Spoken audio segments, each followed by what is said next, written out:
Hello, this is Howard Owens with the Batavian. We're doing another candidate interview for the New York 27th Assembly District, and today we're talking to Libertarian candidate Duane Whitmer. So Duane, how are you doing today? Oh, living the dream. It's been a weird time since the shutdown, so we're making it work the best we can. Great. Well, I appreciate your time. As I mentioned pre-call here, the interview might be a little different than what you're used to. We're going to start out talking about some general philosophy about your beliefs and then get into some issues. So with that in mind, I wanted to first ask you if you believe the following statement to be true. Are all people created equal and endowed with certain inalienable rights, including the right to life, liberty, and the pursuit of happiness? Absolutely. And do you believe that government exists to secure those rights? It's supposed to. And do you believe that the framers of the Constitution intended to create a federal government as opposed to a national government, and that authority not granted explicitly to the federal government belongs to the states? Yes. Okay. Do you believe the framers intended Congress to have greater authority than the executive branch? Yes. At what point in human life does a person become a person endowed with those rights? This is one that the Libertarian Party and I struggle with because does life begin at conception? Does it begin after birth? When do you determine that life is a viable life to have that? I will say the Libertarian philosophy is what you do with your body is your choice. My personal belief is as soon as the heartbeat is formed in the womb, it is a viable life. As soon as it can exist outside of the womb, it is a viable life that has those rights. So what you're saying is a human life in the womb, once they're viable, they have the same inalienable rights as anybody else. Yeah. And then I imagine you'd say it becomes a balancing test for making any decisions. It becomes a very, very polarizing issue then. So with that in mind, should the abortion issue be kind of a states' right issue, an individual decision issue? So my view on abortion is this. I'm personally not a fan of abortion. I do not like abortion. I would agree most people don't really love having abortions. It's not an issue that people are. When you say you're pro-choice, it doesn't mean you love seeing abortions happen. It's just you think people deserve the right to do so. But since I'm anti-abortion, my stances are I would never support a ban of it. I would say that we need to focus on the actual pregnancy. If you don't get pregnant, if there's no teenage pregnancies, there is no need for an abortion. So if you really want to cut down on the abortions, you need to focus on proper safe sex education and proper birth control and allowing people to see what these risks are when you have unprotected sex. If there is no pregnancy to terminate, the abortion topic becomes irrelevant. So our country is a wonderful country filled with very, very intelligent, educated people that certain topics, abortion, guns, immigration, have made them polarized and angry, and they fail to see other people's points of views. We are a country that's able to have intelligent, rational discussions, and if we want to focus on preventing abortions, we need to focus on preventing the pregnancies. And that's where those discussions come into play. Yes, that's not going to solve the whole problem. It's not going to solve the whole issue. I do lean on the fact that it is up to the states. The federal government should leave that through the 10th Amendment up to states to determine what they want to do. But if you really want to have this discussion, we need to start focusing on preventing the pregnancies. Or if someone is pregnant, making adoption an easier option. Right now, adoption is legalized human trafficking. It costs tens of thousands of dollars in some cases to adopt a child. We need to make it more streamlined and easier so people who maybe are anti-abortion and don't like seeing that happen can be viable donors or adoptees and have parents, so they're not ending up in the system as is forcing a woman to have a child and then having her send it to be raised by the government, raised by the state as a ward of the state. That's not really a great start for this life. So we need to start having a discussion of what are the alternatives. On to another topic. The Declaration of Independence talks about government looking out for people's safety and happiness, looking out for the public good. The preamble of the Constitution mentions the government looking out for the general welfare of the people. With that in mind, what is the government's role in ensuring the health, safety, and well-being of every American? I believe the government's role is directly preventing the 3 to 5% of the population who wants to wish you ill will. There is a small population of people that will rape, kill, murder, steal. The government's in there to prevent them from doing that, or if they do it, punishing them. Its role is to provide not necessarily a safety net, because you can't prevent all crime, but if a crime is committed, there are ways where they can punish them, and whether it's jail, prison, what needs to happen. As far as foreign defense, if we're attacked, we should respond. I don't feel we need to be the police of the world, which is currently what we're doing now. We have troops all over the world, just in bases existing to provide support. I don't feel that necessarily needed for us to do that. I think that focusing on other issues. Do you think the government plays any role in, ensuring that people have housing, food, healthcare? So my healthcare topic is kind of a concerning one, because what you see in the healthcare debate is one side says healthcare is right, everyone should have it. I do have an issue with that because I don't believe you have a right to someone else's labor product. But the big argument against government-run healthcare is the cost. I do not like that argument. And I don't like that argument because you're making it seem like kind of like the shutdown situation we have. You're putting a cost on someone's life, like someone's life or their ability to have health care. There's a cost to it. And people look at it as more of a capitalistic statement and very, very, you don't have, is my value worth more than your life, that kind of situation. My concern with government-run healthcare is the fact that I don't feel the federal government is efficient at a lot of things it does. For example, some of the government-run programs we have in this country are government schools, which are, if you look at our test scores on a cumulative basis in the world, they're failing. The government has pushed more restrictions, regulations. Instead of letting teachers do their job in a classroom, we've made it so there's standardized testing, which was a failure. Common Core has been a failure. No Child Gets Left Behind is a failure. Teacher evaluations have been a failure.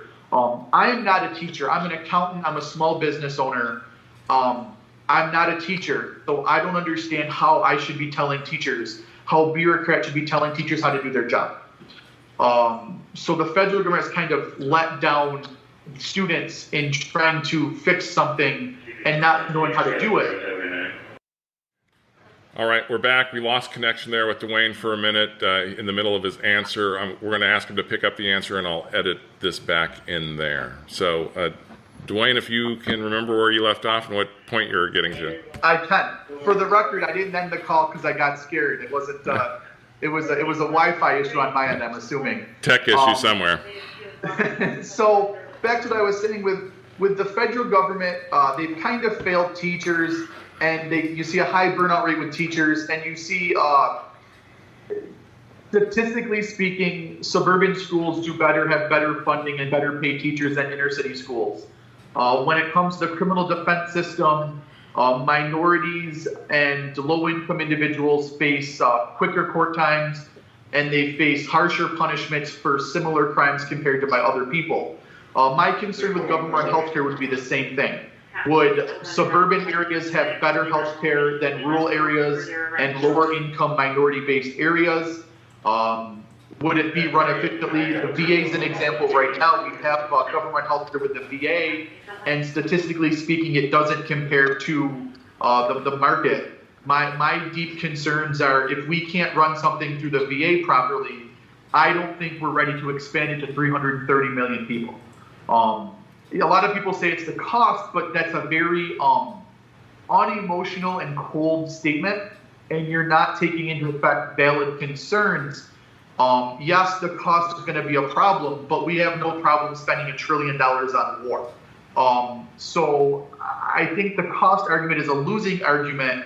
I have valid concerns in the efficiency. The reason why I became libertarian was because when I opened my business, I saw that middle and lower class and small business owners face harsher scrutiny by the IRS in some cases. And actually, I think Steve Munchin actually came out and stated this. They audit low income and middle class people because they can't afford representation. It's easier to go after them. And so I feel that demographics and areas would be forgotten. These are serious concerns I would like to see addressed before we expand healthcare to all. It remains a major issue in America, so I wanted to ask you, what is your plan for ensuring every American has proper health care? So the first thing is the lobbyists and the fact that Big Pharma donates to 495 of the 535 members of the House.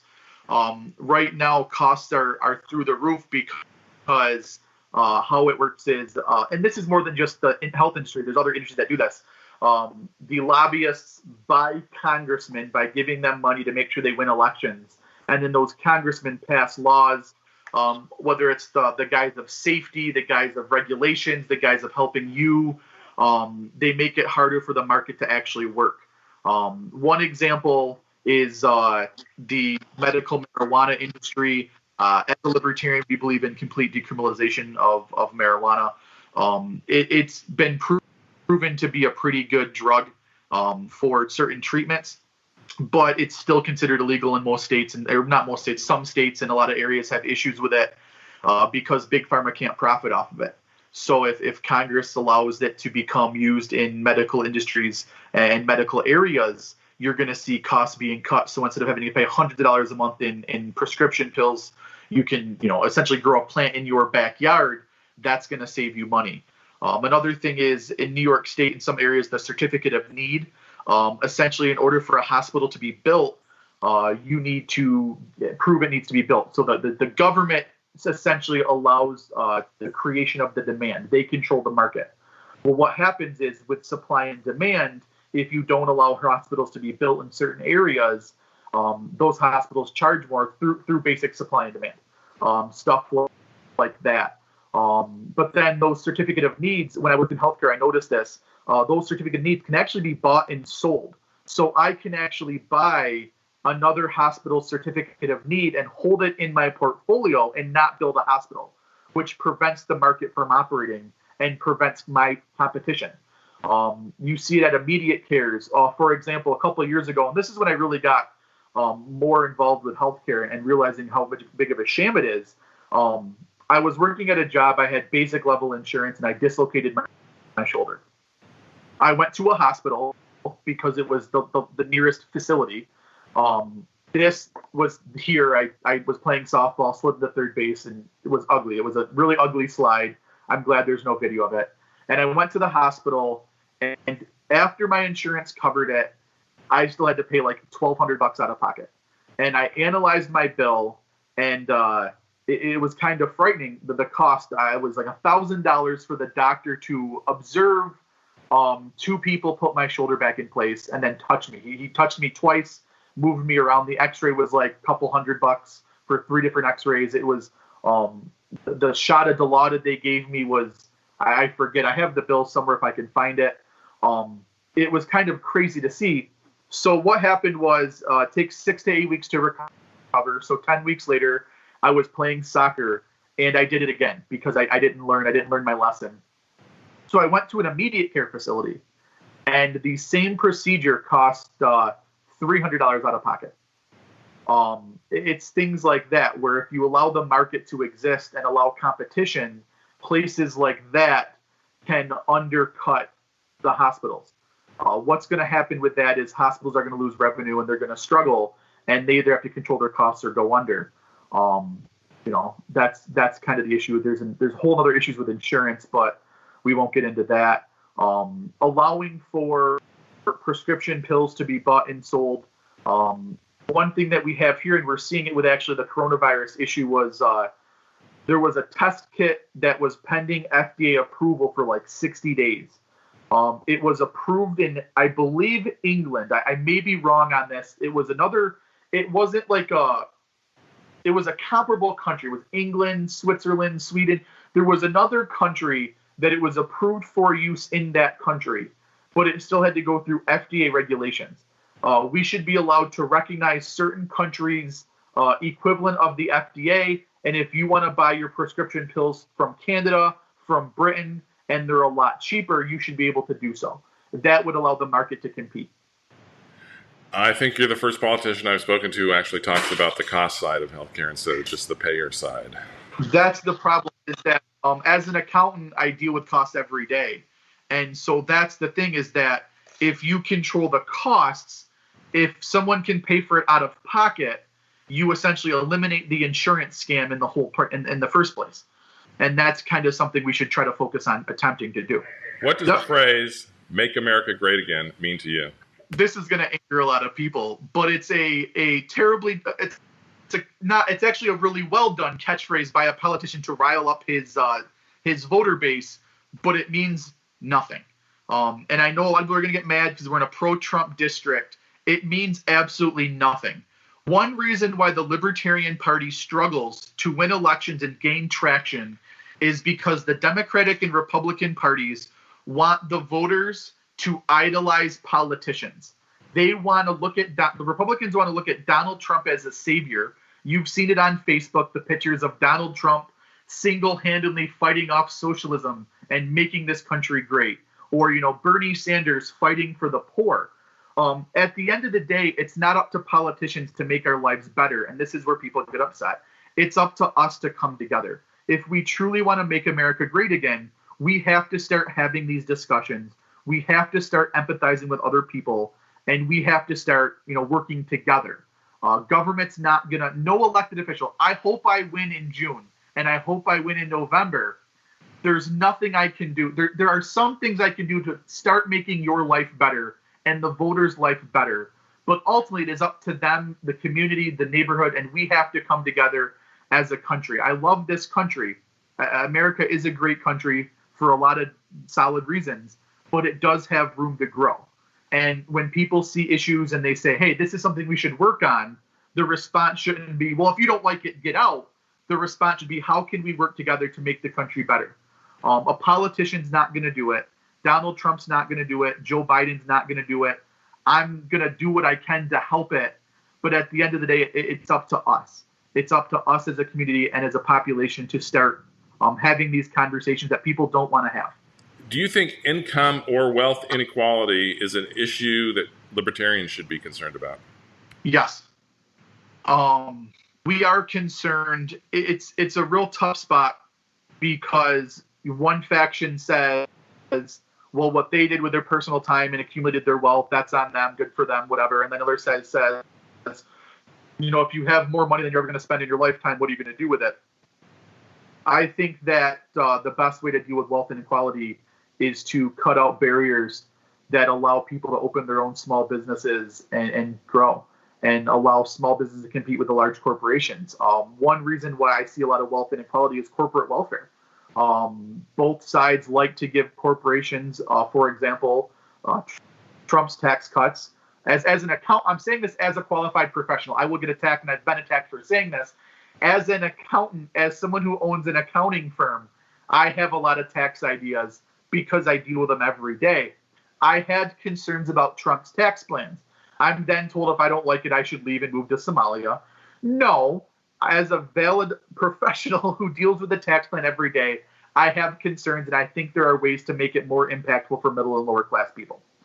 But that was a pretty big cut to the wealthy. Andrew Cuomo gave $1 billion to Tesla. We almost gave Amazon, who Jeff Bezos is set to become the first trillionaire. We tried to give them a bunch of money to put a place in New York City. Corporate welfare, helps lead to this income inequality because you are letting the rich get richer, and you're giving them unfair breaks that smaller businesses and their competition do not get.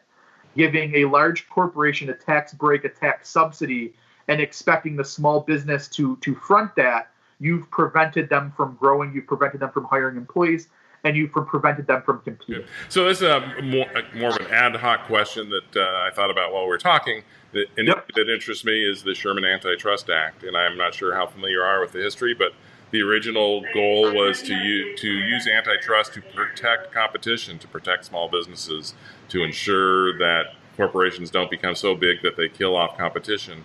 Robert Bork came along and wrote a very influential paper that said, no, the reason that you don't want monopolies is you don't want to hurt consumers. And so far as if consumers are benefiting from a large corporation because the prices are lower, then that's the purpose of the Sherman Antitrust Act, which is totally, 180-degree turn on how antitrust is enforced.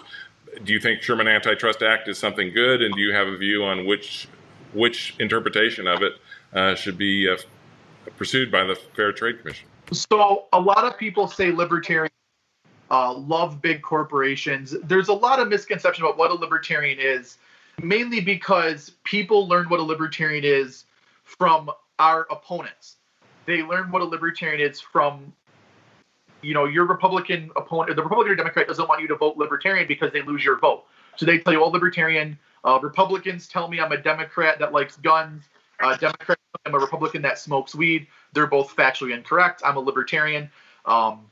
So my stance on libertarian thing and the role of the government is to protect the consumer and kind of protect the industry. So yeah, the Sherman Antitrust Act, it's actually funny you brought that up. I remember when I was a senior in high school, it was my AP history question and I botched it. And I'm really upset about it. So I don't recall a ton about the Sherman Antitrust Act, but yeah, I do think the government does have a role to prevent corporations from getting as large as they do and essentially controlling the market. But I think it's become perverted because, like I just mentioned with corporate welfare, I believe that the government kind of violates the Sherman Antitrust Act by allowing corporations to get corporate welfare. They are literally giving big corporations more power and kind of unfair treatment. They're allowing corporations to corner the market. They're allowing corporations to price out their opponent. Now, like I mentioned earlier, it's up to us. Consumers have the option. If you want to get a cake, for an example, you can go to Walmart and get a $9.99 cake from Walmart and save some money, or you can go to the mom and pop bakery and spend $12 and spend a little bit more. As an accountant, I can tell you because of bulk pricing, the lower shops have to pay more because they don't get bulk materials or they're using fresh products and they cost more. We can do our part, but yeah, the government needs to step up and do more to make sure that they're not unintentionally creating trusts by allowing big corporations to take advantage of their competition or tax loopholes or corporate welfare to price their competition out of the market. In the past, the president has said that it is the decision of the president, not the governors, to open up the states, that he would override the governors on any decision about opening up churches, and that Article 2 gives him all the authority that he wants. What steps would you take in Congress to check the president's unconstitutional claims on power and authority? I find his statements terrifying. As an accountant who would like to see a slow reopening and someone who thinks that it's time to have the discussion, no one should have absolute authority. And the reason for that is because most voters, they're okay with, as long as there's an R or D and I voted for him, he can have more power, they're okay with it. And that's a terrifying situation because you're setting up a slippery slope. I personally believe that reopening should be done at a county level because each county is different. The federal government shouldn't have a say because Donald Trump doesn't know what's going on in New York City. He doesn't know what's going on in Livingston County. He doesn't know what's going on in Buffalo, New York. And it's not his job. We shouldn't expect him to know every county or every municipality in every state. That's what the governors have for, and that's what county executives have their job for on a more decentralized situation. That being said, I don't believe we should be giving the executive branches in either the state, Andrew Cuomo. I I don't like doing this, but I'm going to say this. Chris Jacobs voted to give Andrew Cuomo executive power, and that's something that really bothered me because I don't believe government should be using a crisis to give themselves more power. And people say, well, Duane, there's a crisis going on. Don't you think he should have more power? No, for two reasons. Number one, we're never going to get those powers back. He's not going to say, okay, crisis over, let's repeal this law or do this. And number two, allowing the government to declare something a crisis to take more power, they're going to just declare more things crisis. They're going to declare the fiscal ruin that could happen after this a crisis and take more power. They're going to declare something else a crisis, take more power. And you may be okay with it because you're a Democrat and Andrew's a Democrat, or you're a Republican and Trump's a Republican, and in his heart of hearts, they mean well. But starting that slippery slope and precedent allows for a nefarious or ulterior motive person to take power and use those powers that you've been granting them for bad motives. This is similar. I'm not comparing Trump or Cuomo to Hitler, but this is similar how Hitler came to power. They gave the federal government more and more and more power. And then someone like Hitler came in charge and said, oh, look at all the power that was given to me. I'm going to do what I need to do. And we know how that turned out. Now, I'm not saying either of them. I'm not saying Trump is going to start imprisoning people or Cuomo is by any means. I'm not comparing that. What I'm saying is we're setting that precedent and we're on that slippery slope. And if you keep giving these people more power, more ability to run your life, they're going to keep taking it. But they're not the ones that should be running your life. Decentralization, county-run reopening should be discussed, and allowing the federal government to kind of stay out of your way, as evidenced when I said earlier with the school system. The federal government steps in, and it has a devastating effect on teachers' lives. And teachers are getting burned out at a crazy rate because they're frustrated with all the regulations they have to deal with, passed on by bureaucrats who don't live in the area. Unelected bureaucrats are ruining teachers' lives. And so if elected, I would do all I can to make sure that we start to limit and cut the power by Congress and the executive branch, because I don't believe someone in D.C. knows what's best for a farmer in Wyoming County, what's best for a teacher in Livingston County, what's best for an accountant in Hamburg. The state, which is the 10th Amendment, states' rights, and county government should be able to do that more. So, controversy of this week is Twitter started putting fact-checking links on the president's tweets, and Trump's response. I saw that. Trump's response is to threaten to shut down social media. I wanted to get your thoughts both on should Twitter do that, and what do you think of the president's response? I understand this is a pro-Trump district, and a lot of people are going to get mad when I say this.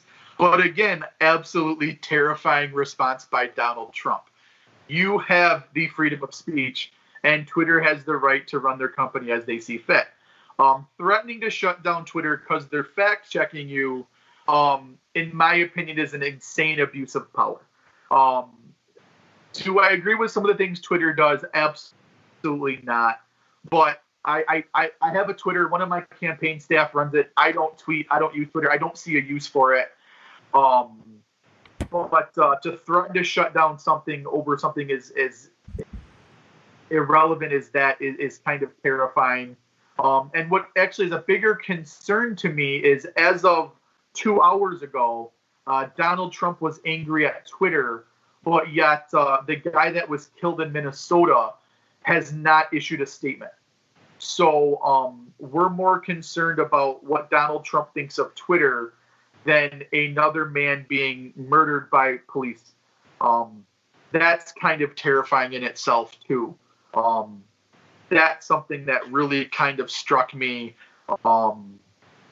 as a little bit hurtful, because I think that's more important. I think that's a discussion we need to start having.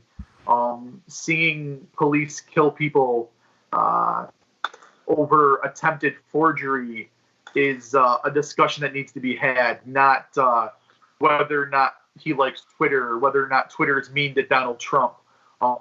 If Twitter censoring me, if Facebook messing with my algorithms is the worst thing that happens to my campaign, I've had a good life.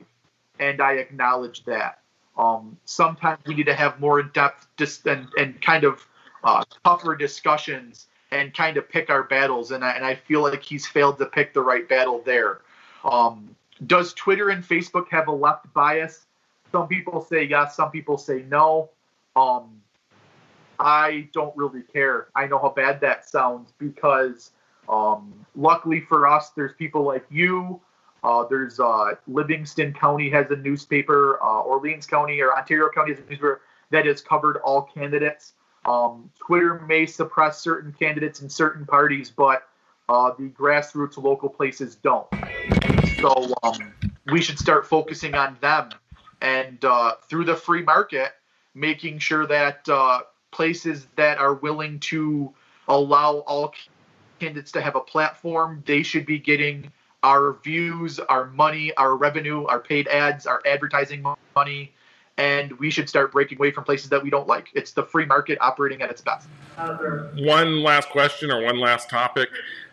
If elected, one of the first big challenges you would face is restoring the economy. So what's your economic plan? The best way to do this is to actually continue to cut some of the regulations that they cut.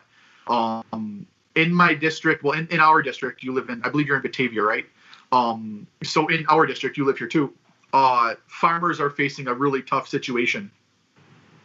And I think that focusing on them, allowing them to get their products to the consumer quicker and faster by cutting some FDA regulations that allow, that force them to kind of have extra costs. For example, they have to go through an FDA-approved slaughterhouse, which is very costly. And if you only have 10 or 15 cattle, it's a higher cost because it's a fixed cost. So you have to pass that on to the consumer. Kind of cutting those regulations, cutting some of the regulations that allow businesses to operate quicker and more efficient would allow these small businesses to recover. There's a lot of jobs lost. I think I saw somewhere that 100,000 small businesses have lost, have gone out of business since the shutdown. That's not only jobs, but that's directly impacting small communities. That's directly impacting small towns. I have 42 payroll clients to be exact, and only 7 of them are now running payroll. So 35 of them aren't running payroll. I've had discussions with those 35, and most of them they don't know if they're going to reopen. And a lot of those they're restaurants in Fillmore, New York. It's a restaurant in Sheridan, New York. They're small restaurants, small mom and pop shops in small towns. So I think the discussion of cutting regulations and cutting, a couple farms actually that have actual payroll, they cut their employees, and it's just the owner trying to do everything because they're struggling to get the money in. Cutting regulations that allow them to compete and allow them to operate and reopen without placing overburdensome costs on them. Some of the occupational licensing, for example, in New York State, it costs $3,000 to learn how to braid hair. You need a license to be a dog walker. Little things like that allow people to somehow make money. Well, it may not be $100,000 a year. It's something that allows the economy to restart again, where small businesses are able to start functioning again. Do you think that the payroll protection plan, the increased money for unemployment, and some of the other financial measures that Congress approved to pump money directly into the economy, and some of it, frankly, we know go to bigger corporations, but a lot of it got spread throughout the economy. Yep. But it's a lot of money spent at a deficit. Do you think that's a good idea? I think the idea of it was a good idea, but again, the federal government botched it. We spent $6 trillion to give $1.8 trillion to tax, or no, pardon me, less than that. We spent something like $6 trillion to give $350 billion to the households. That spending stimulus package that everyone got 1,200 Trump bucks was a Ponzi scheme to bail out congressional donors. It was a poorly written bill passed in the facade of helping the average American citizen. They spent $6,000 per person to give you $1,200. I think we should demand to know where the other $4,800 went. I already know the answer. It went to big business. It went to corporations. It went to bail out some of their donors. I think that was a terrible thing. I think that the idea was there, and once Congress got their hands on it, they saw a way to pad their coffers, and to kind of give kickbacks. I shouldn't say kickbacks because those are illegal. They found ways to help people that help them get elected and not really the average everyday person. So I don't hate trying to stimulate the economy by doing things like that, but I think it should actually help stimulate the economy by helping the everyday average American. I don't have an issue with more unemployment. I think that, again, it's a catch-22. I don't like how New York State did it. And I'm actually going to issue a prediction right here. And if I'm wrong, then I'm wrong. But if I'm right, remember I said this because I look like a genius. I do think that New York State, because I don't trust New York State and their massive deficit, I think they're going to audit unemployment claims. And because I have a lot of friends and family who applied for unemployment, and they said, all I had to do was say where I worked, the EIN, and that I was laid off because of COVID, and I got the $600 and the max. So they're making $1,100 a week, more than they made when they were working. I wouldn't put it past New York State to start auditing those claims and trying to claw back some of these people's unemployment. And if that happens, I do think it's going to be a big problem. Maybe Cuomo plays it and says, hey, we need to be bailed out by the federal government because we have now a $16 billion deficit and the federal government needs to step in and bail us out. Maybe they do, maybe they don't. But I wouldn't put it past New York State, seeing as an accountant some of the things they've done. I wouldn't put it past them to try to claw back some of these unemployment claims from people. And that's terrifying in itself. But no, the thought was there. The idea was there. We had to do something to make sure that people could feed their families. Whether it was run properly or not, that's a whole other discussion. I have no problem with the federal government doing things and the state government doing things like that, as long as it's actually helping. And I do truly question the stimulus bill that was sent out with the $1,200 Trump buck checks. I do have a serious concern about how that was handled and how it was done, not only with the deficit, with just how it was done and where the money went. So that is my concern. If you want to help the people, there are other ways to help them and help them directly. I forget who said this. I'm thinking it was Milton Friedman, but I can't remember for sure. We're all Keynesians now. That seems truer than at any time in our history. Yeah. He had a lot of good ideas. Actually, I believe it was Friedman, the Libertarians, Andrew Yang's UBI was the new thing. He's the new guy that came up with this universal basic income plan. Milton Friedman had a version of that. It was like the negative income tax. And Libertarians are polarized on it. And I'm starting to come along with it. Again, as an accountant, as a business owner, I'm concerned about efficiency. I'm concerned about how things are run. The free market has a reason to be more efficient because there's profit, there's bonuses, there's money involved. The government has no incentive to be efficient because there is no bonus if they're efficient or not. They can just raise taxes. So this kind of negative income tax and this UBI, it's not a bad idea if it allows us to cut agencies and actually cut government spending by streamlining this program. My concern is, like with healthcare for all, can the government do it efficiently and wisely, or are lobbyists and corporations going to get their grubby hands on congressmen and figure out ways to manipulate and exploit it and kind of profit off of government inefficiency? But it's something I've actually just started reading on recently because Jim Gray and Larry Sharpe, who ran for governor in 2018, he endorsed Jim Gray. Jim Gray endorsed me recently, so he did a spot on UBI, and I kind of started reading up on Milton Friedman's UBI and negative income tax, and it's kind of fascinating. And in theory, it does look like a good idea that would provide a basic income structure, but unfortunately, I don't know if the people we have in charge are competent and morally sound enough to implement it properly. You may be aware of this. Earned income tax credit's one of our most successful social welfare programs as far as return on investment results. So that's absolutely. Yeah. And one thing, just as long as we're on the topic, when I talk to progressives, particularly progressives around our district, they're surprised to hear that there are libertarians and conservatives who support UPI, and they're always shocked when I tell them that our former Congressman Chris Collins supported UBI. If it actually, so my big thing is efficiency, and if you can do it efficiently, again, I again question the moral compass of the people we put into these elected positions to run it efficiently and wisely. But yeah, it's not a bad idea if it's being run properly. Like I said, with same thing with universal healthcare, I question the efficiency because of the lobbyists and the big money coming into politics, and the fact that you can make a lot of money being a career politician. It kind of dilutes it, but yeah, I just started reading, so I don't have a ton of knowledge on. Something I just started reading about a week ago. But I do think it's a conversation we could have eventually, where we discuss the benefits of, like you said it yourself, the earned income tax credit, something I deal with a lot, is actually a very successful program because it's very streamlined. It's one agency, it's the IRS. It comes right to your bank account. You don't need to cycle it through 15 different bureaucrats and different agencies.